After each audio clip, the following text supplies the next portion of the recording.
Hey, the jury final of semi-final 2 takes place on Wednesday evening, and the team from wiwibloggs is not there because we, of course, are running the Wee Jam, our inaugural Eurovision party here at the Hard Rock Cafe. So instead of reviewing the jury final, we're going to preview the jury final and let you know who we think will do well in it. Fair enough, yes? Yeah. Because sometimes you just got to party. Agree. Are you ready? Let's do this!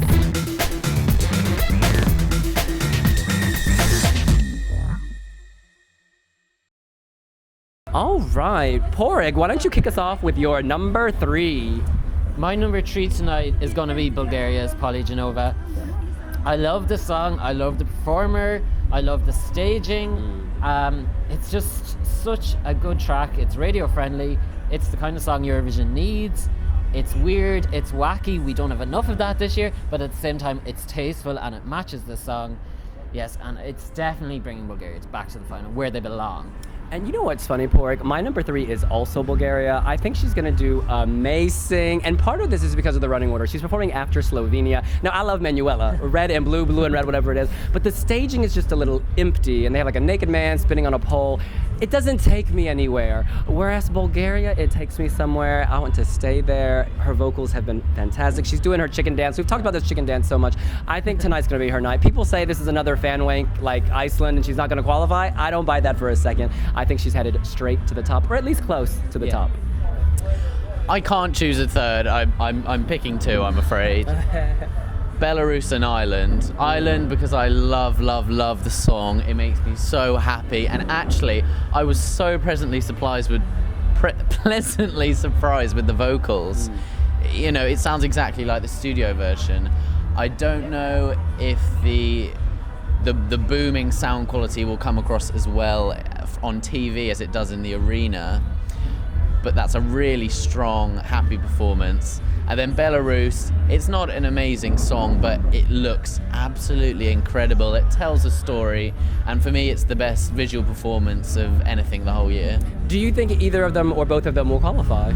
I would say Belarus is a definite qualifier. I would guess that Ireland won't qualify, because I think juries will vote it down, sadly. Yeah, I don't think Ireland's going to qualify either. I think the staging is just too empty. I think that vocally sometimes it's a bit questionable, although I do love the song. In any event, Porrig, who is your number 2 ahead of the jury final? My number 2 is Australia's Dami. The woman is just a vocal powerhouse. Her vocals are so pure. From such a small woman, such a noise comes out of her. The staging is so simple yet so complicated. Everything just seems perfect. It fits with the song. She has FaceTime. She's FaceTiming holograms. She looks like a beach mermaid, but it looks ultra glamorous. I just love it. And I wasn't particularly pushed about the studio version, but this is a song that just works live. She lives off the live environment. We don't have any awkward choreography because they've done it so cleverly that she's sitting and then men lift her down and she's standing, so it just looks so good.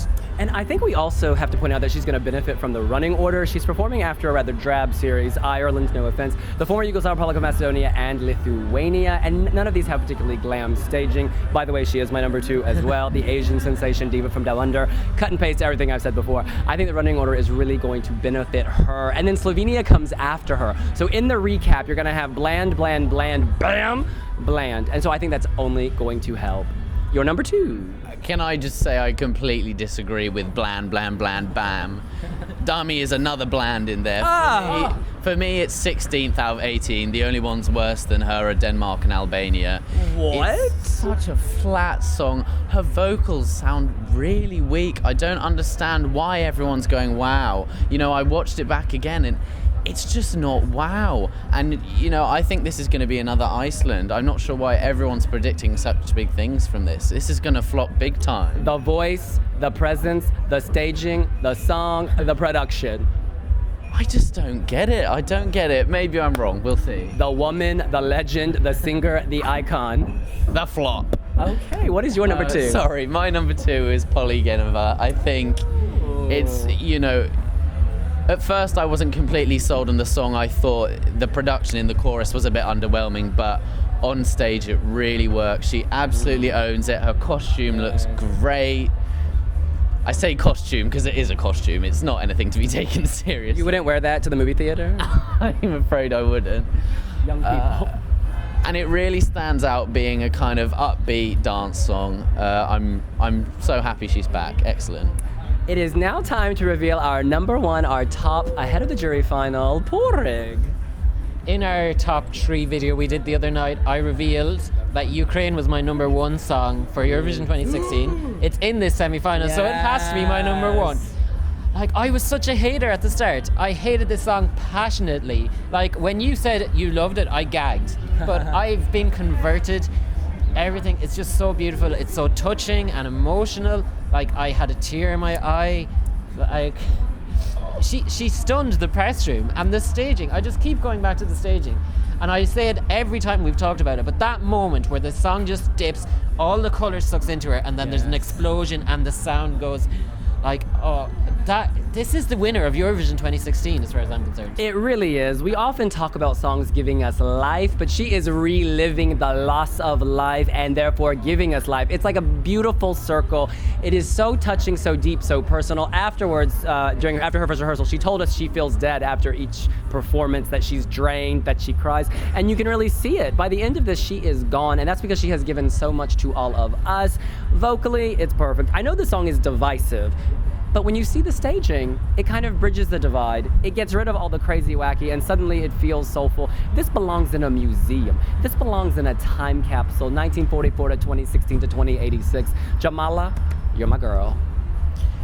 See, I agree that Ukraine is a very interesting entry, but I wouldn't agree that it's touching. I think they could have done so much more with the staging. You know, what do some flowers and trees mean? She could have done a lot more. Flowers and trees, life, rebirth, regeneration. You have to think so hard. There should be kind of refugees in boxes, and you know, it just doesn't. For me, it does not portray the message. It's only because we're Eurovision fans and researched this so hard.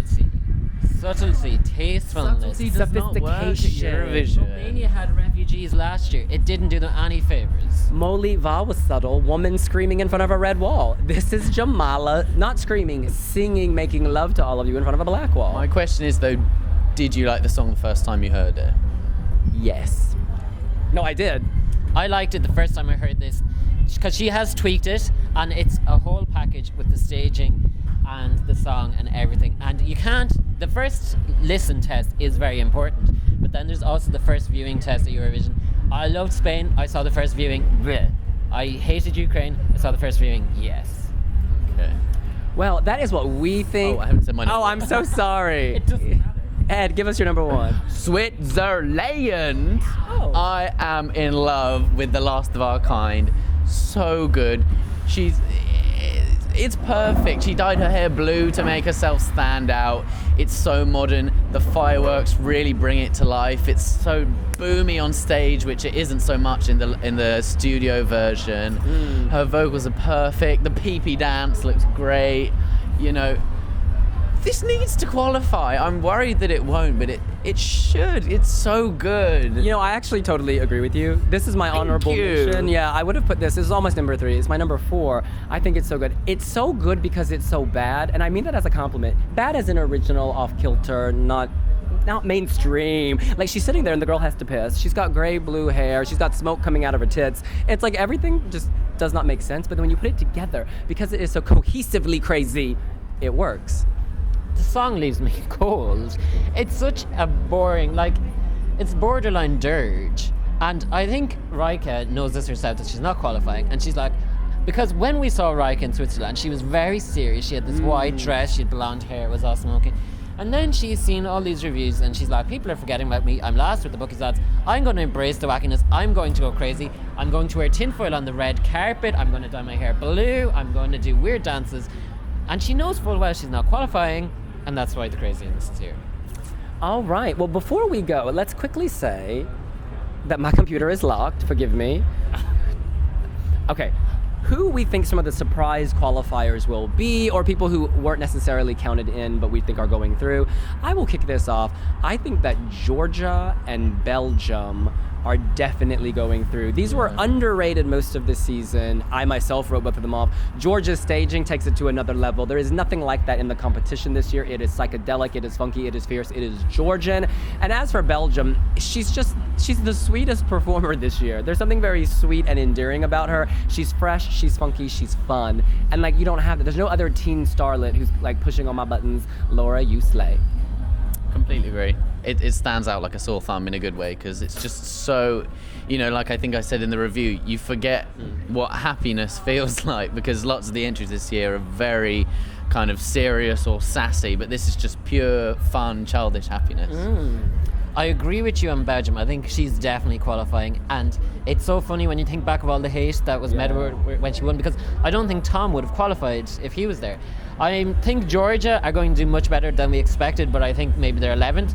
But my other surprise qualifier would be Belarus, because we wrote him off completely. But his staging, like, it's so weird, and it's so bad elements of it, but it's so good at the same time. Like, he's there. He promised everybody that he was going to be naked. We were all like, how the fuck is he going to do that?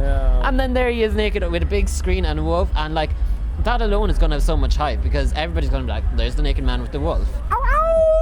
Absolutely. Belarus is headed to the final. This is the most expensive looking and well executed of the technical performances. I think Russia's is a bit too busy. Well, Iceland, we know what happened to that. It's not even here. So Belarus, well done. All right. Well, do you have any other qualifiers? Well, surprise non-qualifiers, I can see Latvia, Norway, as well as Australia. I can see them bombing. I'll give you Norway for sure. I have a feeling Norway's not going through. Yeah, Norway, the staging is unimaginative. And when she won Melody Grand Prix, everybody was like, wow, that song. But then she's in the same final. We have Dami Im, we have Sanja from Serbia, there was one other vocalist, Jamala. How did I forget Jamala? And then even like Calliope is more interesting than her. Yeah, it's really a non-starter for me now. I loved the song in the previous month, but the staging was really underwhelming. I think she should have kept the box and woman dancing personally.